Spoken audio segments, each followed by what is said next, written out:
आज हम सुनते हैं अहोई माता की कथा। बहुत समय पहले की बात है। एक नगर में एक धनाढ्य, धार्मिक और सम्मानीय परिवार रहा करता था। समस्त नगरवासी उनका सम्मान एक राजा की तरह करते थे।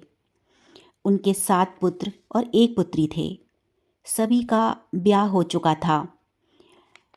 इकलौती बहन अपने भाई और भाभियों की बड़ी लाडली थी। बहन अपने मायके रहने आई हुई थी। उस दिन अष्टमी तिथि थी। सुबह सुबह वह खेत की तरफ घूमने निकल पड़ी। वह घूम ही रही थी कि उसने देखा कि खेत की मिट्टी ऊबड़ खाबड़ हो रही है। उसने सोचा, कुदाल से थोड़ी मिट्टी सही कर दूं। मिट्टी सही करते करते उसकी कुदाल के नीचे सियाऊ सादिका के बच्चे आ गए और वह कुदाल से कुचल गए और कुचल कर मर गए। जब स्याऊ सादिका ने ये देखा तो वह क्रोध और दुख से पागल हो गए और उन्होंने उसे श्राप दे दिया कि जाओ, जैसे तूने हमारे बच्चों को मारा है, तेरे भी सारे बच्चे ऐसे ही मर जाएं। वह बहुत रोई, चिल्लाई, गिड़गिड़ाई, पर उन्होंने एक न मानी। तो वह दौड़ती हुई घर की तरफ भागी तो क्या देखती है, उसके 7 पुत्र आंगन में मरे पड़े हैं। घर में भूचाल आ गया और वह रोते रोते बेहोश हो आंगन में ही गिर पड़ी। मंजली भाभी को ये सब देखा ना गया। सभी भाभियाँ जोर जोर से विलाप करने लगीं। लेकिन मंजली सबसे चतुर और बुद्धिमान थी। उसने मन ही मन कुछ ठाना और खेत की तरफ चल दी। वहाँ जाकर उसने उस जगह को साफ किया। धूप दीप जलाकर पूजा अर्चना करने लगी और प्रार्थना की, स्याऊ सादिका, बहन से अनजाने में जो पाप हुआ है, हम उसकी क्षमा मांगते हैं। वह सुबह से निर्जल उपवास पर बैठी थी। उसकी इस श्रद्धा भाव से स्याऊ सादिका बहुत प्रसन्न हुए और उन्होंने दर्शन देकर कहा, बताओ पुत्री, क्या चाहती हो? हम तुम्हारी सेवा भाव से बहुत प्रसन्न हैं। उसने कहा, मेरे ननद के सभी पुत्रों को जीवित कर दीजिए। उन्होंने आशीर्वाद देते हुए कहा कि जा, हमने उसका बड़ा पुत्र बख्श दिया। तो वह बोली, बड़ा आंगन में खेलेगा तो दूसरे की याद आवेगी। प्रभु, दूसरा भी बख्श दो।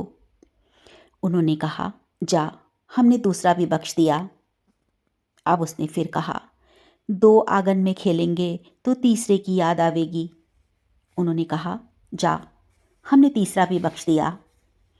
इस तरह धीरे धीरे उस चतुर भाभी ने अपनी ननद के 7 पुत्रों को जीवित करवा लिया और खुशी खुशी घर को लौटने लगी। उसने स्याऊ सादिका को हाथ जोड़कर बहुत धन्यवाद दिया। तो स्याऊ सादिका ने खुश होकर कहा कि बेटी जा, तू सुबह से बढ़ती है, सांझ हो गई है, तू जाकर चांद तारों को अर्घ देकर पूजा कर और अपना व्रत खोल ले। मंजली भाभी खुशी खुशी दौड़ती हुई घर को भागी तो उसने देखा ननद के 7 पुत्र जीवित हो चुके हैं और वो आंगन में खेल रहे हैं। घर में खुशियाँ लौट चुकी हैं। सभी लोग बहुत खुश दिखाई पड़ रहे हैं। बस उसी दिन से राजा ने घोषणा करवा दी कि जो स्त्री माँ है, जिसके पुत्र या पुत्रियां हैं, वह अहोई अष्टमी के दिन निर्जल रहकर व्रत करे, उपवास करे और शाम को स्याऊ सादिका का पूजन सेवा भाव और सच्चे मन से करे। उसके बाद चांद तारों को अर्घ देकर पूजा अर्चना करे। तत्पश्चात अपने व्रत को खोले। ऐसा करने से सभी माँओं के बच्चे दीर्घायु रहेंगे। ऐसी कामना के साथ हम स्याऊ सादिका से हाथ जोड़कर विनती करते हैं कि हे स्याऊ सादिका, जैसे आपने उसके 7 पुत्रों को जीवित किया, ऐसे ही हमारे बच्चों को अपना आशीष दें। हमारी गलतियों को क्षमा करें। जय अहोई माता। दोस्तों, एक बात आपसे बतानी है कि जब भी आप कोई भी कथा कहते हैं तो सबसे पहले भगवान गणेश की कथा ज़रूर कहें, उसी के बाद किसी कथा को सुनने का आनंद लें। जय अहोई माता।